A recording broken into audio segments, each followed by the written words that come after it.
గోమెరు. గోమెరు అనగా అర్థము లోపరహితమైనది, అంటే ఏ లోపం లేనిది. ఆమె పేరుకున్నటువంటి అర్థం లోపరహితమైనది. చక్కటి పేరు, చక్కటి అర్థం ఇచ్చేటువంటి పేరు. కానీ పేరులో ఉన్న అర్థం జీవితంలో లేదు. ఎన్నో వంకరితనాలు. బైబిల్ గ్రంథంలో వ్యభిచారానికి 2 అర్థాలు ఉన్నాయి. ఒకటి శారీరకంగా అయితే, రెండవది ఆత్మీయంగా. వ్యభిచారానికి ఉన్నటువంటి అర్థం ఏంటంటే స్వపురుషుడిని విడిచిపెట్టి వేరొకరిని అనుసరించే క్రమాన్నే వ్యభిచారం కిందకి మరి వస్తుంది. పదే పదే పదే పదే పదే పదే ఈ మాటను ఈ అధ్యాయంలో జ్ఞాపకం చేయడానికి గల ఉద్దేశం, ఇశ్రాయేలు ప్రజల యొక్క ధోరణి, వారి యొక్క వైఖరి ఏ రీతిగా ఉందో జ్ఞాపకం చేయాలి. దేవుడు అన్ని నోటితో చెప్పడు, అన్ని మాట ద్వారా చెప్పడు కదండి. కొంతమంది చెబితే వింటారంట, కొంతమంది అందుకే అంటారు లోకరీత్యా సామెత, మనిషికో మాట గొడ్డుకో దెబ్బ. ఈనాడు ఈ సామెత చాలా తిరగబడిపోయింది. ఎందుకంటే మాట గ్రహించలేని జంతువులేమో మాటకు లోబడుతుంటే, మాట విని మాటను అర్థం చేసుకునే మనుషుడేమో మరి మాటను గ్రహించలేనటువంటి స్థితిలోనికి వెళ్ళిపోతున్నాడు. అర్థమవుతుందా? అర్థమవుతుంది నా మాట? ఒక్క నిమిషమే, ఎందుకంటే నేను ఎక్కువగా తీసుకోను, సమయం చాలా ఎక్కువైపోయింది. మరి రాత్రి ఆన్లైన్ ప్రేయర్లో ఉన్న వాళ్ళు ఈ పాటికి కన్నురెప్పలో మరి మూతపడుతూ ఉంటాయి. ప్రియమైనటువంటి దేవుని ప్రజలారా, దేవుని యొక్క ఉద్దేశం ఇశ్రాయేలుల పట్ల ఎలా ఉందంటే, గోమెరు అన్న పేరులో లోపరహితం అంటే లోపం లేనిది. కానీ ఆమె జీవితపు యొక్క వైఖరిని చూస్తే అంతా లోపమే. ఇశ్రాయేలులో కూడా దేవుడు వెతికింది అదే, ఏ లోపం లేని వారిగా ఉండాలి. అందుకే అంటున్నాడు, మేము నిన్ను ప్రదానం చేసుకున్నాను అంటున్నాడు. యూదుల ఆచారం ప్రకారం ప్రదానం చేయబడినటువంటి పురుషునికి గాక మరి ఏ పురుషుడికి ఇశ్రాయేలు కన్యకులు వారు తమ దేహమును అప్పగించరు, తమ శరీరాన్ని అప్పగించరు. వారి యొక్క జీవిత విధానం ఎలా ఉంటుందంటే, ఒక నిబంధన ప్రకారంగా ఒక కట్టుబాటుతో ఉంటుంది. ప్రదానం చేయబడిన తర్వాత స్త్రీ యొక్క నడవడిక విధానం ఒక ప్రత్యేకమైనటువంటి తీరులో ఉండాలి. ఆమె మరొక పురుషుని యొక్క జాడలోనికి వెళ్ళకూడదు, ఆ అడుగుల్లోనికి వెళ్ళకూడదు, ఆ విధానంలోనికి వెళ్ళకూడదు. దానికి ప్రధానం అనేది ఒక గుర్తుగా పెట్టి, నేను నిన్ను ప్రదానం చేసుకున్నాను, నీవు నాదానివి, నీవు నాదానివి అనిపించుకోవడానికి ప్రధానం అనేది ఒక ప్రక్రియ. ఈ ప్రధానపు ప్రక్రియ ద్వారా ప్రభువారు ఇశ్రాయేలును వివాహం చేసుకున్నాడు ఒక కన్యకగా. ఇశ్రాయేలు జాతిని, యెరూషలేము సియోను పట్టణాన్ని ఒక కన్యకగా తీసుకొని ఆ కన్యకను తనదానిగా, తన సొత్తుగా చేసుకుంటే, ఇశ్రాయేలు జాతి మొత్తం, ఆ ప్రజల మొత్తం దేవుని సొత్తు అయితే, ఇప్పుడు ఈ ప్రజల యొక్క వైఖరి ఎలా ఉందంటే, ప్రదానం చేయబడి ఒక పురుషునికి భార్యగా ఎంచబడి, ఒక పురుషునికి స్త్రీగా భార్యగా ఎంచబడినటువంటి ఈమె తన యొక్క విధానాన్ని మర్చిపోయి మరొకని అడుగుజాడల్లోనికి వెళుతుంది. దీన్ని గమనించినటువంటి దేవుడు హోషేయ ప్రవక్తను పిలిచాడు. అయ్యా, నా ప్రజల మీద నాకున్న ప్రేమ చావట్లేదు, వారిని నేను ప్రేమించాను. ఎలా ప్రేమించాను? బహుమంది భార్యలున్న సొలొమోను సోలంబితిని ఎలా ప్రేమించాడో, మొదట అక్కని వివాహం చేసుకొని చెల్లెల కొరకు ఊడిగం చేసి 14 సంవత్సరాలు ఊడిగం చేసిన యాకోబు ప్రేమ ఎంతవంటిదో, రెబ్కాను చూడగానే తల్లి యొక్క బాధను మరిచిపోయి తల్లి యొక్క గుడారంలోనికి తీసుకువెళ్ళి బాధను మరిచిపోయిన ఇస్సాకు ప్రేమ ఎలాంటిదో, 100 సంవత్సరాలు వచ్చిన ముదిమి ప్రాయంలో కూడా సరసాలాడుకుంటూ ఉంటున్నటువంటి అబ్రహాము శారమ్మల ప్రేమ లాంటిదో, వారి ప్రేమన్న లోపంతో ఉండిద్దేమో కానీ నా ప్రేమ అస్సలు లోపంతో ఉండదు. వారిని నేను అధికంగా ప్రేమించాను. ఎంత అధికంగా ప్రేమించాడంటే ఒక విధంగా చెప్పాలంటే దారి తప్పిపోయారు. స్త్రీగానే పోల్చుకుంటే దారి తప్పిపోయింది. ప్రదానం చేయబడిన తర్వాత వక్ర మార్గం వెళ్ళకూడదు. లేవి కాండంలో రాయబడినటువంటి మాట, ఆమె యందు ఏమైనను తప్పిదము కనబడిన ఎడల అది రూపించబడితే ఆమెను బహిర్గతంగా చేసి ఊరు వెలుపటకు తీసుకుని వెళ్ళి ఆమెలో లోపమును ఎత్తి చూపించి రాళ్లతో కొట్టి చంపించాలని ధర్మశాస్త్ర నియమం. ధర్మశాస్త్రంలో ఉన్నటువంటి నియమం ఏంటో తెలుసా? ఏ స్త్రీ అయినా ప్రదానము చేయబడిన తర్వాత పరపురుషునితో ఆమె ఆ యొక్క క్రమం కనపడితే, ఆమెలో ఆ లోపం కనపడితే వెంటనే వివాహం చేసుకున్న పురుషుడు ఈమెలో ఈ లోపం కనపడిందని ఊరి పెద్ద దగ్గరికి తీసుకువెళ్ళి, గ్రామ పెద్ద దగ్గరికి తీసుకువెళ్ళి, అధికారుల దగ్గరికి తీసుకువెళ్ళి, ఇదిగో నేను ఈమెలో ఈ లోపం చూశాను అంటే వాళ్ళు ఏం చేయాలో తెలుసా? ఒకవేళ ఆమెను వివాహం చేసుకున్నప్పటికీ ఆ లోపం కనపడితే అయితే తలని గుండె కొరిగించేయడం, లేదా ప్రేమ్ కుమార్ అన్న ఏమైందో తెలుసా? రాళ్ల పెట్టి కొట్టి చంపేపించడం. కానీ ఆయనకున్న ప్రేమ చూడండి. ఏశావు శారాను మరియమ్మను విడిచిపెట్టనటువంటి ఆ ప్రేమ యేసు ప్రభువులో కనబడుతుంటది కదా. ఆమెను రహస్యంగా విడనాడాలని అనుకుంటాడంట. ఎందుకని ఆమె గర్భవతి అయింది అంటే ఏదో ఒక లోపం ఉంది అని గ్రహించి మనస్సులో అనుకొని ఆమెను అవమానపరచకూడదు, ఆమెను నిందల పాలు చేయకూడదు. సమాజం మధ్యకు తీసుకువెళ్ళి సమాజం మధ్యలో నిలబెట్టి ఆమెను అగౌరవపరిచి ఆమె మరణానికి మానానికి అవమానాన్ని కలిగించాలని ఉద్దేశం తనలో లేకుండా రహస్యంగా విడనాడాలని అనుకున్నటువంటి యోసేపు యొక్క ప్రేమ లాంటిదో అంతకంటే మించిన ప్రేమ. యోసేపు అన్న విడనాడాలనుకున్నాడు, కానీ దేవుడు ఎవరో తెలుసా?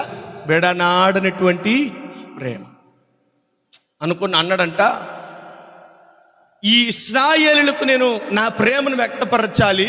హోషేయ, నువ్వు వెళ్ళి ఆ స్త్రీని వివాహం చేసుకుని తీసుకురా. దేవుడు ముందుగానే గ్రహించి ఆమె వెళ్ళిపోయిద్ది, ఆమె తిరిగి తన ఒక జీవితానికి వెళ్ళిపోయిద్ది అని గ్రహించి హోషేయతో పదే పదే మాట్లాడుతూ వచ్చాడు. 3 పిల్లలకు అన్నారు. ఆ 3 పిల్లల పేర్లు కూడా చాలా ప్రత్యేకమైనటువంటివి.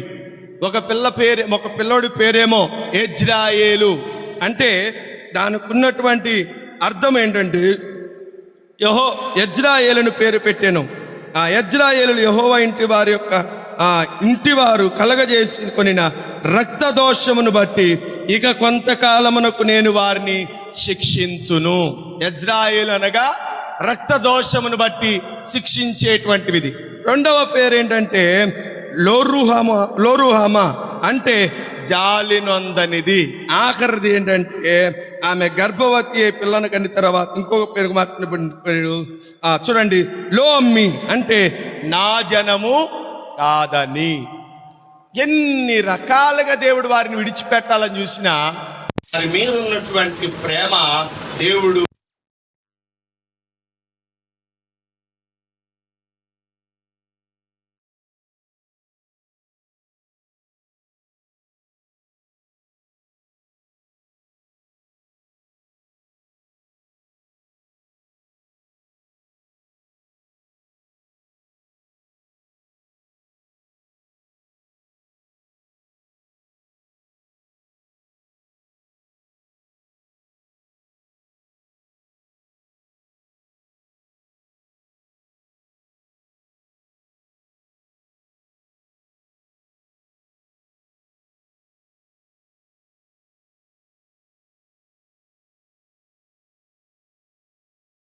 మనం ఈ మాట వాడకూడదేమో, కానీ ఒక విధంగా మన జీవిత విధానాలు ఇలాంటివే.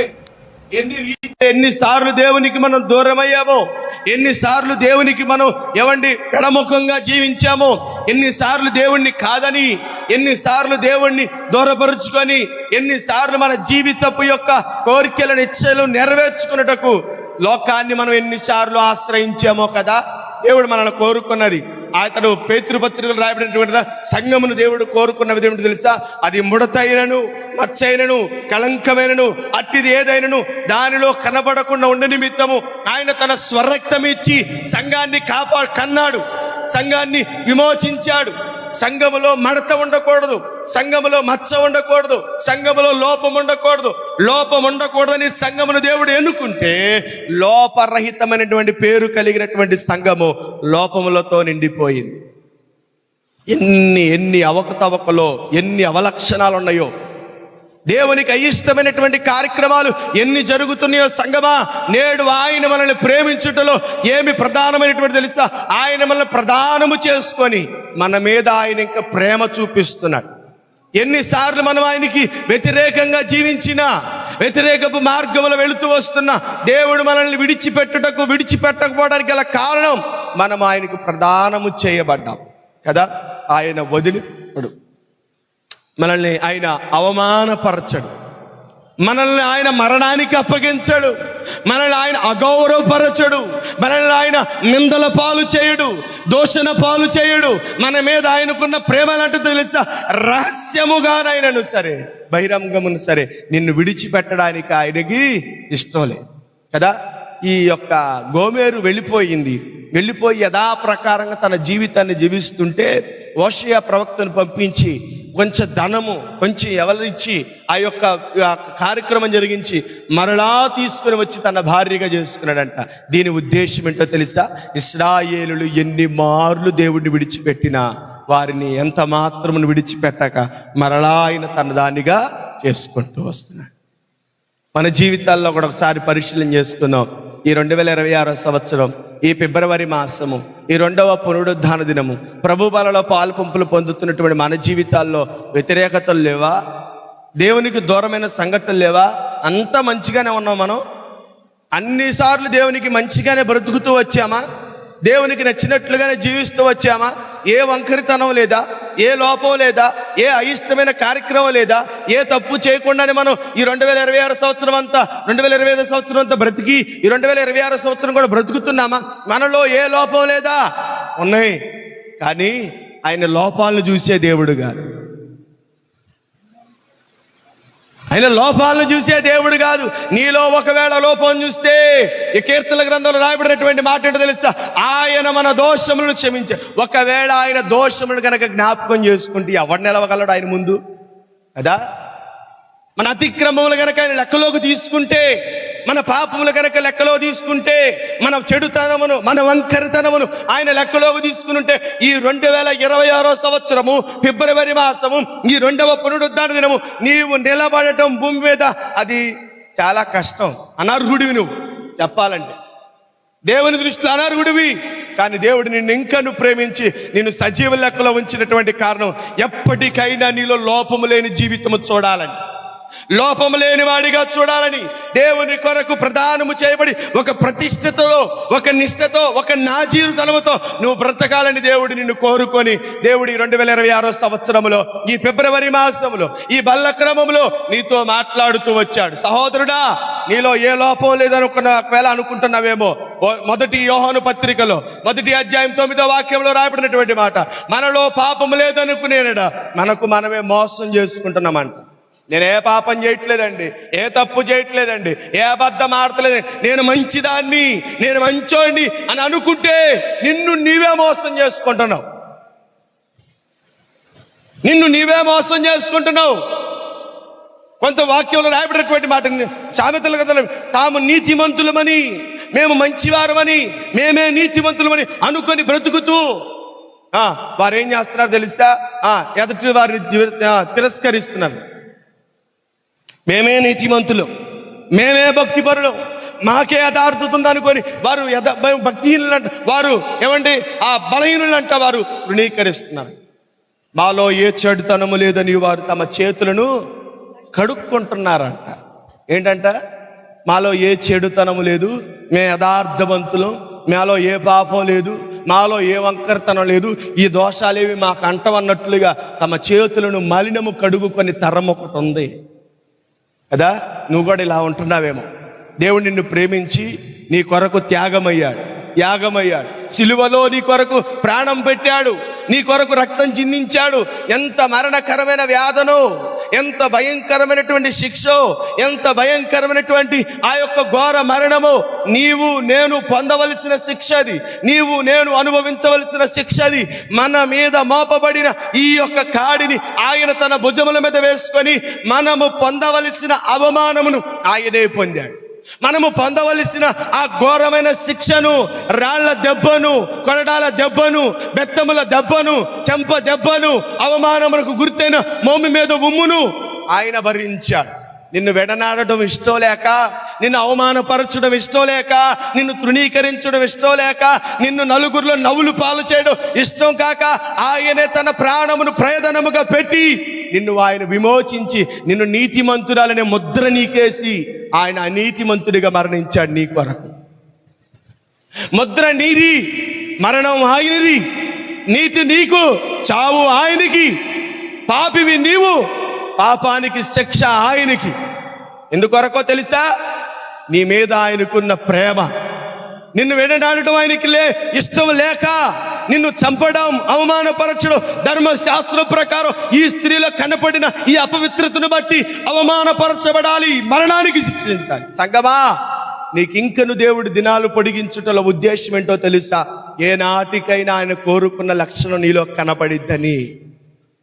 ఆ వంకరితనం నీలో ఉండకుండా చక్కని దానివిగా, తిన్నని దానివిగా, లెబలోను మానంత అందము కలిగిన దానివిగా నువ్వు కనబడాలని దేవుడు నిన్ను ఆకాంక్షించి పరిశుద్ధాత్మ ద్వారా నిన్ను ప్రతిదినము కడుగుకుంటా వస్తున్నాడు.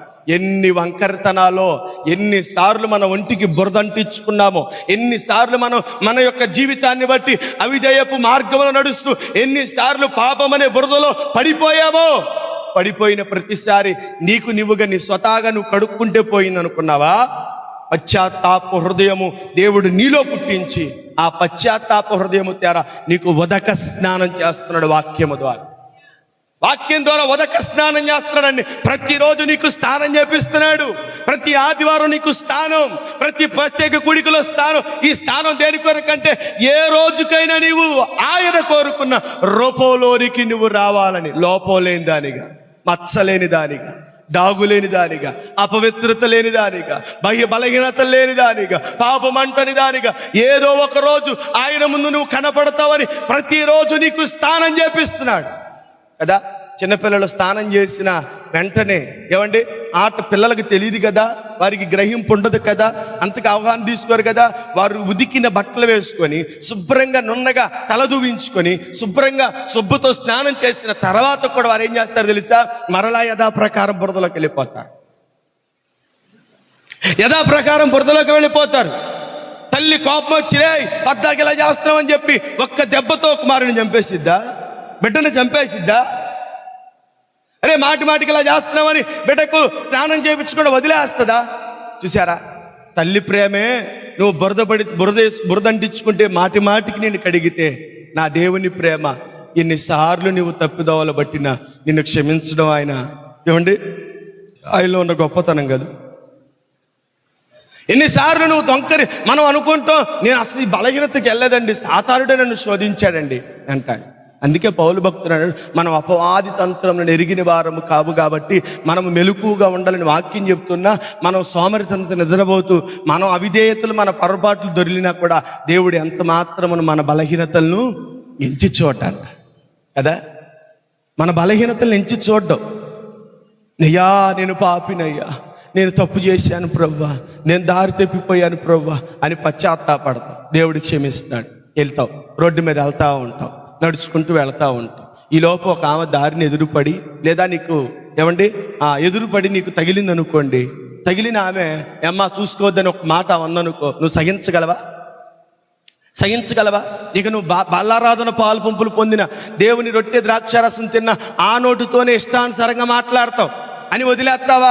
మళ్ళీ వెళ్ళేటప్పుడు దారిలో అంటావు, వెళ్ళే కనపడే వాళ్ళందరికీ చెప్తావు అంటే ఇదిగో పలానావా నన్ను బుద్ధి ఇలా అంతే, నేను అది ఇలా బుద్ధి చెప్పాను, ఇలా బుద్ధి కనపడిన వాళ్ళకి ప్రతి వాళ్ళకి చెప్తావు అంటావు.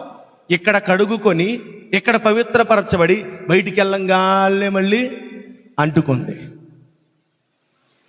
ఏదో చిన్న కోపం వచ్చింది, భార్య నన్ను రాని మాట్లాడేసావు లేదా కొట్టేసావు, ఏమండి నువ్వు మంచోడు అయిపోతావా? ఏమండి, భార్యను కొట్టినంత మాత్రం నువ్వు మంచోడు అయిపోతావా? నువ్వు నన్ను విసిగిచ్చిందండి, కోపమును అరుచుకోలేకపోయి ఈ మచ్చ అంటేసింది. అయినా దేవుడు నిన్ను వదిలేశాడా? ఏమండి, వదిలేశాడా? మనం రోడ్డు మీద నడుచుకుంటూ వెళుతున్నప్పుడు అనేకమైన మన కళ్ళకు కనబడి హృదయాన్ని ప్రేరేపిస్తూ ఉంటాయి. ఇదిగో ఈరోజు బల్ల క్రమలో పాలు పంపులు పొందుతూ దేవుని రక్త మాంసంలో మనం పాలిభాగస్తులు అయ్యి ఇలా బయటకు వెళుతున్నప్పుడు ఎన్నో మన కళ్ళకు కనబడుతూ ఉంటాయి, ఆకర్షిస్తూ ఉంటాయి, హృదయాన్ని ప్రేరేపిస్తూ ఉంటాయి. అసలు బైబిల్ గ్రంథంలో పాపమునకు రాయబడినటువంటి మాట, ఒక వ్యక్తి అంట ఒక స్త్రీతో వ్యభిచారం చేస్తే ఎంత పాపం ధర్మశాస్త్రం రాయబడిందో యేసు ప్రభు వారు వచ్చిన తర్వాత చెప్పాడు, అసలు చూపులోనే పాపం. నువ్వు వెళ్ళి తాకాల్సిన అవసరంలా, చూపుతో చూచి హృదయంలో ఇష్టపడి ఆ మనస్సులో నింపుకుంటావే, అదే పాపం. నువ్వు పాపానికి ఏదో దగ్గరికి వెళ్ళి చేయవలసిన పని, పాపము నీ మనస్సు నీ చూపులో వెళ్ళి నీ చూపులో నీ హృదయంలోనికి వెళ్ళటంతోనే ఏమైపోతుంది? పాపం జరిగిపోతుంది. ఇలాంటి పాపాలు మనం ఎన్ని చేసాం అదా? ఇలాంటివి ఎన్ని చేసాం మనం? ఎన్ని బలహీనతలు ఉంటాయి, ఎన్ని తప్పులు ఉంటాయి మనలో, చెప్పుకోకూడదు కానీ కుప్పలు తెప్పులుగా మనలో ఉన్నాయి. బయటికి కనపడటానికే తెల్ల దుస్తులు, బయటికి కనపడటానికే క్రైస్తవులం. ఏమండి, అందరినీ చెప్పట్లేదు, కొంతమంది మటుకు ఏమండి బయటికి కనపడే బాహ్య సంబంధమైనటువంటి ఆచారంతో క్రైస్తవ్యంతో ఉంటున్నారు, కానీ లోపట లోపట లోపట ఎన్నో లోపాలు ఉన్నాయి. కానీ దేవుడు విడిచిపెట్టేశాడా? వదిలిపెట్టేశాడా? బలహీనతల్లో తోడుండకుండా దేవుడు ఎక్కడైనా కాదన్నాడా? లోపంతో ఉన్నా కూడా నిన్ను ఇష్టపడుటలో దేవుని ఉద్దేశం ఏనాటికైనా ఆయన కోరుకున్న రూపము నీలో చిద్దనే. అందుకే ఆయన అంటున్నాడు, మనము పరిమళ వాసనగా ఉండి నిమిత్తం ఆయన తన్ను తాను అప్పగించుకున్నాడు. ఎందుకు? మనలో ఉన్న రోతకంపు పోయి మంచి వాసన రావాలి. ఎలా వచ్చింది మంచి వాసన? చెప్పండి, ఎలా వచ్చింది మంచి వాసన? లోపలంతా చెత్త, ఒక కబేళా ఉంది మన హృదయంలో, ఒక భయంకరమైనటువంటి డంపింగ్ యార్డ్ ఉంది మన హృదయంలో. నరుల హృదయము బాల్యం నుండే చెడిపోయిందని వాక్యం చెబుతుంది. బాల్యం నుండి చెడిపోయిన ఈ యొక్క చెడ్డ హృదయం, ఏదైనా మృతదేహం 3 రోజులకి 4 రోజులకే కుళ్ళిపోద్ది కదండి? హల్లెలూయా, అర్థమవుతుందా? ఏదైనా మృతదేహం 3 రోజులకి 4 రోజులకి కుళ్ళిపోయి శరీరం నుండి ఒక రకమైనటువంటి ద్రవం బయటికి వచ్చి భయంకరమైన దుర్వాసన ఈ మన మానవ జీవితంలో ఎన్ని సంవత్సరాల నుంచి చనిపోయి కుళ్ళిబడిపోయి ఉన్నాయో కదా. చచ్చినవి ఎన్నో ఉన్నాయి మన జీవితంలో, మృతమైనవి ఎన్నో ఉన్నాయి మన హృదయంలో. ఇలాంటివి దాచుకొని దేవుని సన్నిధికి వచ్చి పరిమళ వాసనగా నేవే చేయువేళ అని పాట పాడుతున్నాం. ఎలా వస్తుంది పరిమళం? లోపల ఉన్నాయి లోపలే పెట్టుకొని పరిమళ వాసన రావాలంటే ఎలా వస్తుందండి? అంటే వస్తుందా? చనిపోయిన మృతదేహం మీద ఎన్నో సెంట్లు కొడతారా? కొట్టరా? ఎన్నో సెంట్లు కొడతారు, ఖరీదైన సెంట్లు కొడతారు. కానీ సెంటు వాసనను మించి వస్తుందా? రాదా? సెంటు వాసనను మించి వస్తుంది, అధిగమించి వస్తే ఏంటది? కుళ్ళు పైన కానీ దేవుడు ఈ కుళ్ళు కంపును తీసివేయాలని ఆయన తనకు తానే బలించి ఒక్కరోజన్న ఆయన ఆ మార్గంలో యెరూషలేము మార్గంలో వెళుతూ సిలువ మోసుకుని వెళుతూ ఒకడిని ఆపి, ఎరా నీ పాపాల నిమిత్తమే నేను సిలువ వేసుకుంటున్నాను, కాసేపు వచ్చి సిలువ మోయరా అంటే మొత్తారా? మార్గంలో వెళుతున్నాడు అన్యుడు ఒకడు, ఎవరండి? సీమోను. అతన్ని తీసుకుని వచ్చి అతన్ని బలవంతంగా సిలువ ఆయన భుజం మీద పెట్టారు. బలవంతుడు, ఆరోగ్యవంతుడు, మంచి దేహదారుఢ్యం కలిగినటువంటి వాడు ఆ మ్రానును మోస్తూ వెళుతూ ఉండగా అతనికి అర్థమైందంట ఎంత ఘోర శిక్ష పొందుతున్నాడో కదా. ఎంత భయంకరమైన శిక్షను ఆయన పొందుతున్నాడు. ఏంటి ఈయనకి ఇంత శిక్ష? మోయలేని మ్రాను. అతడు చూస్తేనేమో ఎన్నో దినాలుగా బలహీనుడిగా కనపడుతున్నాడు. దేహం అంతా పాడైపోయి పైన ధరించిన వస్త్రం ఉందే రక్తసిక్తమైపోయి ఆ వస్త్రంలోనే కనపడుతుంది ఆయన ఎన్ని దెబ్బలను భరిస్తూ వస్తున్నాడు, ఎన్ని గాయాలు పొందుతూ వస్తున్నాడు. తలలో ముళ్ళ కిరీటం, బహు భయంకరంగా ఆ యొక్క బాధ. కాళ్ళు చెప్పులు లేకుండా కటిక నేలలో ఆ యొక్క రాళ్ల మధ్యలో నడుస్తూ వెళుతుంటే ఆయన పాదాలు కందిపోతున్నాయి. ఎంత ఎంత వేదన పొందుతున్నాడని ఆయన కొద్ది దూరమే మోసాడంట, కొద్ది దూరమే మోయినిచ్చాడంట. ఎందుకోసమో తెలుసా? ఈ భారం, ఈ బరువు, ఈ యొక్క శ్రమ నేనైతేనే భరిస్తాను, ఇతడు భరించలేడని సొమ్మసిల్లిన దేవునితో కూడా ఆయన ఏం చేశాడు తెలుసా? లేచి మోస్తున్న అతని మీద నుంచి ఆ సిలువను ఆయన తన భుజాల మీద వేసుకున్నాడు. సహోదరి, సహించగలవా నీవు సిలువ భారాన్ని? సిలువ భారాన్ని నువ్వు సహించగలవా? కొద్ది నిమిషాలు మోసిన ఆ సీమోనే భరించలేక బాధను వెళ్ళగ్రక్కితే జీవితాంతం మోయవలసిన సిలువ మనం జీవితాంతం మోయాలి. సిలువ ఒక రోజుతో దింపేది కాదు, ఒక పూటతో దింపేది కాదు, ఒక రోజుతో ఒక గంటతో దింపే అంత పాపం చేయలే మనం. ఎంత పాపం తెలుసా? జీవితాంతం సిలువను భుజాన పెట్టుకుని మోయాలి మనం. సిలువను భుజాన పెట్టుకుని మోయాలి. ఎన్ని లోపాలు, ఎన్ని అవకతవకలు, ఎన్ని వంకరతనాలు, ఎన్ని అయిష్టమైన కార్యక్రమాలు దేవుడు గనక నీ మీద సిలువ మోపితే మోయగలవా? నీ పాప భారాన్ని కూడా నీవు మోయలేకపోతున్నావని యేసు ప్రభు వారు ప్రేమించంటున్నాడు. ప్రయాసపడి భారం మోస్తున్న వారులారా, నీ భారాన్ని కూడా నేనే మోస్తాను రండి. పాప భారాన్ని మోయలేకపోతున్నావండి. ఏంటి పాపం తెచ్చిన భారం ఏంటో తెలుసా? శాపం అనేది తెచ్చింది. పాపం ఏం తెచ్చిందో తెలుసా? రోగం అనేది తెచ్చింది. శాపం పాపం ఏం తెచ్చిందో తెలుసా? కష్టం, శ్రమ అనేది తెచ్చిపెట్టింది. ఈ మూడింటిని తీసుకొచ్చి మనుషుల మీద పడేసింది. ఈ మూడిటికే సస్తున్నాం మనం కదా. రోగం అనే భారాన్ని మోయలేకపోతున్నాం. చిన్న రోగం వస్తే ఈరోజు మనిషిగా ఉండట్లేదు. ఇప్పుడు అంతా నాగరికత వృద్ధి పొంది మనుషులు మందులకు అలవాటు పడిపోయి చిన్న బలహీనతను కూడా తట్టుకోలేకపోతున్నారు. పాపం ఏం చేసింది తెలుసా? మనిషి మీదకి రోగపు కాడిని వేసింది, రోగపు కాడిని. అందుకే అంటుంది వాక్య భాగము, ప్రతి వాడు నడినెత్తి మొదలుకొని అరిపాదం వరకు కొంచెమైన స్వస్థత లేదు. వాడి గాయాలు పెంటబడట్లేదు, కట్టబడట్లేదు. వాడి యొక్క గాయముల నుంచి ఒక విధమైనటువంటి భయంకరమైన దుర్వాసన వస్తుంది. గాయాలు కట్టబడట్లేదు. పాపము మనిషి మీద రోగం అనే కాడిని వేసింది. యవనస్తుడే, ఆరోగ్యవంతుడే, కానీ ఒక బలహీనత తనని వెంట ఆడుతుంది. ఏంటిది? పాపపు కాడి. పాపపు కాడి. ఆ కాడిని తీసివేయడానికి అంటున్నాడు, నిశ్చయముగా ఆయన మన వేదను భరించాడు, మన నిమిత్తం ఆయన ఏమైపోయాడు తెలుసా? రోగి అయిపోయాడంట. ఆయన రోగి అయిపోయాడండి. అతను పొందిన దెబ్బల చేతనే స్వస్థత వస్తుంది. ఆయన పొందిన దెబ్బల చేత. ఎవరు పొందిన దెబ్బల చేత? ఆయన పొందిన దెబ్బల చేత మనకు స్వస్థత వస్తుంది. ఏ రీతిగా వస్తుందంటే, మనకు పాపము విధించిన కాడి, రోగపు కాడి.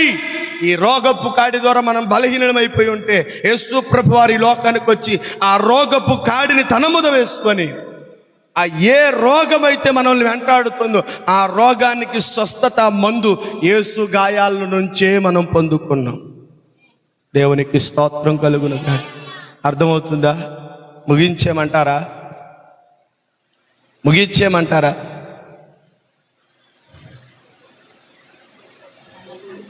చావనా వద్దా అన్నట్లుగా ఉంటున్నారు పరిస్థితి. దేవునికి స్తోత్రం కలుగును కాక. హల్లెలూయా. ఆదివారం ఒక్కరోజే కదా ఏమంటే? ఆదివారం ఒక్కరోజే కదా. నీ ఇప్పుడు మేలుకున్నావన్నా, దేవునికి స్తోత్రం.